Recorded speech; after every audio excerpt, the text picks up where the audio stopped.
Hello दोस्तों, कैसे हैं आप लोगों के अपना YouTube channel web physics point में स्वागत है। तो दोस्तों, आज हम एक छोटा सा टॉपिक लेकर के आए हैं जो कि आप लोगों को बहुत ही कन्फ्यूजन में रखता है। वह हमारा टॉपिक है विस्थापन और दूरी। रियल में हम लोग को यही पता नहीं चलता है कि विस्थापन और दूरी में अंतर क्या है, लेकिन आज के इस वीडियो में हम विस्थापन और दूरी को अलग अलग करके समझाने का प्रयास करेंगे, जिससे कि आपको हमेशा के लिए कन्फ्यूजन हट जाएगा, क्लियर हो जाएगा। तो आप लोग ध्यानपूर्वक इसको देखिएगा और बहुत ही शॉर्ट वीडियो बनेगा, लेकिन आप लोग वीडियो को पूरा जरूर देखिएगा। और अगर वीडियो पसंद आएगा तो वीडियो को लाइक, सब्सक्राइब और शेयर तो जरूर कीजिएगा। तो चलिए हम लोग समझते हैं। आज हम लोग सिर्फ दो ही टॉपिक पर डिस्कस करेंगे। वह टॉपिक होगा पहला डिस्टेंस, जिसको दूरी कहते हैं, और दूसरा हमारा होगा विस्थापन, जिसको इंग्लिश में हम लोग डिस्प्लेसमेंट कहते हैं। दूरी क्या होता है, विस्थापन क्या होता है, दूरी क्या होता है, विस्थापन क्या होता है, बार बार हम लोग इसको सोचते हैं और बार बार पढ़ते हैं, लेकिन हमेशा कन्फ्यूजन इसमें बना रहता है कि आखिर इसमें अंतर क्या होता है, किसे दूरी कहते हैं और किसे विस्थापन कहते हैं। तो आपको आज के इस वीडियो में क्लियर हो जाएगा कि क्या होता है विस्थापन और क्या होता है दूरी। इसलिए आप इस वीडियो को स्किप मत कीजिएगा, पूरा वीडियो जरूर देखिएगा। तो चलिए आज के इस टॉपिक में हम पहले समझेंगे दूरी। तो जैसा कि हम लिख पाए हैं, दूरी क्या होता है, लिखें कि किसी दिए गए समय अंतराल में वस्तु द्वारा तय किए गए मार्ग की लंबाई को दूरी कहते हैं। यानी किसी एक निश्चित समय अंतराल में जब हम किसी वस्तु के द्वारा किसी दूरी को तय करते हैं, तो बात तो फिर वही रह गया कि हम दूरी वर्ड अगर पहले यूज कर रहे हैं, लेकिन हमको दूरी को डिफाइन करना है, तो इसलिए यहाँ पर हम दूरी को यूज नहीं करेंगे। क्या है, उसको बोलेंगे कि किसी एक निश्चित समय अंतराल में किसी वस्तु के द्वारा उस मार्ग की लंबाई जो होती है उसी को हम लोग दूरी कहते हैं। कैसे कहते हैं, फिर से समझिए। हम क्या लिखे हैं, किसी दिए गए समय अंतराल में वस्तु द्वारा तय किए गए मार्ग की लंबाई को दूरी कहते हैं।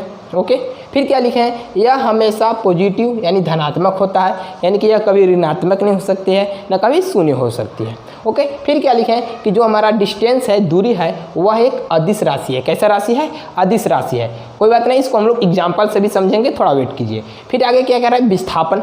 तो विस्थापन क्या होता है जी, तो विस्थापन कह रहा है कि एक निश्चित दिशा में दो बिंदुओं के बीच की न्यूनतम दूरी को विस्थापन कहते हैं। और क्या कह रहा है कि यह एक सदिश राशि है तथा यह धनात्मक, ऋणात्मक और शून्य भी हो सकती है। अभी हम लोग क्या पढ़े कि जो दूरी होता है वो हमेशा धनात्मक होता है, जबकि विस्थापन हमारा धनात्मक भी हो सकती है, ऋणात्मक हो सकती है और शून्य भी हो सकती है। दैट मीन्स पॉजिटिव भी हो सकता है, नेगेटिव भी हो सकता है और जीरो भी हो सकता है। लेकिन अभी हम लोग को समझ में नहीं आया, इसको फिर से हम समझेंगे और ध्यानपूर्वक समझेंगे। कैसे समझे, मान लीजिए कि कोई एक ऑब्जेक्ट है और ऑब्जेक्ट मान लीजिए कि ए हमारा यहाँ पर प्रेजेंट है, और ए ऑब्जेक्ट क्या किया कि यहाँ बी पोजीशन पर आ गया। कहाँ पर आ गया जी, बी पोजीशन पर। तो कोई जो ऑब्जेक्ट है एक निश्चित समय अंतराल, निश्चित समय अंतराल कहने का मतलब क्या होता है, एक फिक्स दूरी, चाहे तो 1 घंटा ले लीजिए, 1 मिनट ले लेते हैं, 10 सेकंड ले लेते हैं। ओके, तो मान लीजिए कि यह कोई ऑब्जेक्ट ए जो है यहाँ से चल करके इस बी पोजीशन पर आ गया। मान लीजिए कि यह एक कोई लड़का है, यह लड़का चल करके यहाँ पर पहुँच गया। तो यह यहाँ से यहाँ जो पहुँचने में जो इसको समय लगा वह कितना लगा था, 1 मिनट का लगा। कितना का लगा जी, 1 मिनट का लगा। और दूरी कितना ही तय किया, तो 4 मीटर। कितना, 4 मीटर।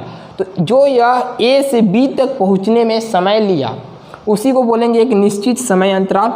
और कितना इस पाथ की लंबाई हुआ, ए से बी तक पहुंचने में इसको कितना लंबाई हुआ, तो इसका लंबाई जो है 4 मीटर है। कितना है, 4 मीटर। तो यह जो 4 मीटर दूरी तय किया इसी को हम लोग दूरी कहते हैं। फिर कन्फ्यूजन, तो इसको ऐसे भी हम लोग डिफाइन कर सकते हैं कि किसी एक निश्चित समय अंतराल में किसी वस्तु के द्वारा किसी मार्ग पर चलने के बाद जो उसका लंबाई होता है उसी को दूरी कहते हैं।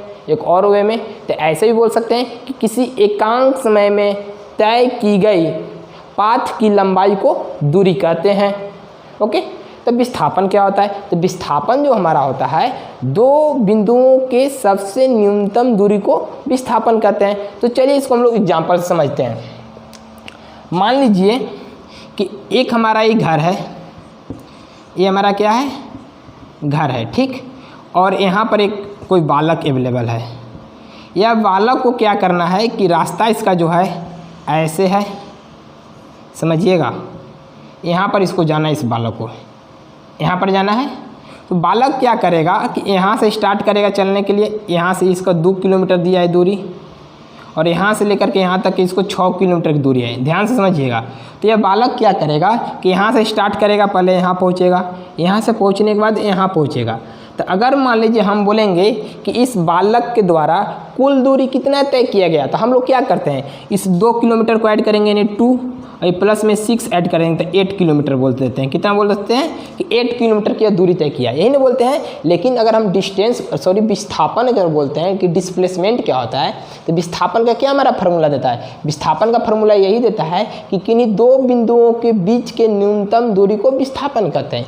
इंग्लिश में बोल सकते हैं the shortest distance between 2 points. तो मान लीजिए कि हमारा पॉइंट क्या है, ये आदमी, और इसको पहुंचना क्या है, इस बी पॉइंट पर मान लीजिए कोई पॉइंट है, तो इस पॉइंट से इस पॉइंट में जो इसको शॉर्टेस्ट डिस्टेंस होगा उसी को विस्थापन कहते हैं। यानी ए से लेके इस बी तक पहुंचने में इसका सबसे न्यूनतम दूरी क्या होगा, डायरेक्ट हम यहाँ से फ्लाइट कर सकते हैं, डायरेक्ट ओवर कर सकते हैं। तो जो डायरेक्ट ओवर कर रहे हैं इसी को हम लोग विस्थापन कहते हैं। क्या कहते हैं, विस्थापन। इसका विस्थापन कितना हो जाएगा जी, तो 2 है, ये 6 है, तो पाइथागोरस थ्योरम से हमको निकलना पड़ेगा। अब पाइथागोरस थ्योरम क्या होता है, तो पाइथागोरस थ्योरम यही कहता है कि जो हाइपोटेनस का स्क्वायर होता है ना, वो अदर 2 साइड के स्क्वायर के सम के योग के बराबर होता है। चलिए वो तो मैथ में हम लोग चल गए। तो आप लोग ध्यानपूर्वक समझिएगा। पहला क्या कर रहा है, दूरी। तो दूरी जो होता है किसी एक एकांक समय में वस्तु के द्वारा तय किए हुए मार्ग की लंबाई को दूरी कहते हैं। दूसरा क्या कर रहा है, विस्थापन। विस्थापन किन्हीं दो वस्तुओं के बीच की शॉर्टेस्ट दूरी होता है, सबसे न्यूनतम दूरी होता है, उसी को विस्थापन कहते हैं। ओके, एक बार फिर से हम लोग समझते हैं। मान लीजिए कि ए हमारा यहाँ पर पोजीशन है, एक यहाँ पर बी पोजीशन है, और ए से इसको बी तक गया, और ए और बी के बीच के जितना कुल दूरी है मान लीजिए 4 किलोमीटर है, और एक निश्चित समय अंतराल होना चाहिए, निश्चित होना चाहिए, चाहे तो 4 घंटा होना चाहिए, 2 घंटा होना चाहिए, या 1 मिनट होना चाहिए, या कुछ भी होना चाहिए, लेकिन एक निश्चित होना चाहिए, ठीक ना। तो उतने समय में जो दूरी तय करता है, जो उस पाथ पर ट्रेवल करता है, उस पाथ की जो लंबाई होता है, उसी को हम लोग क्या बोलते हैं, दूरी कहते हैं।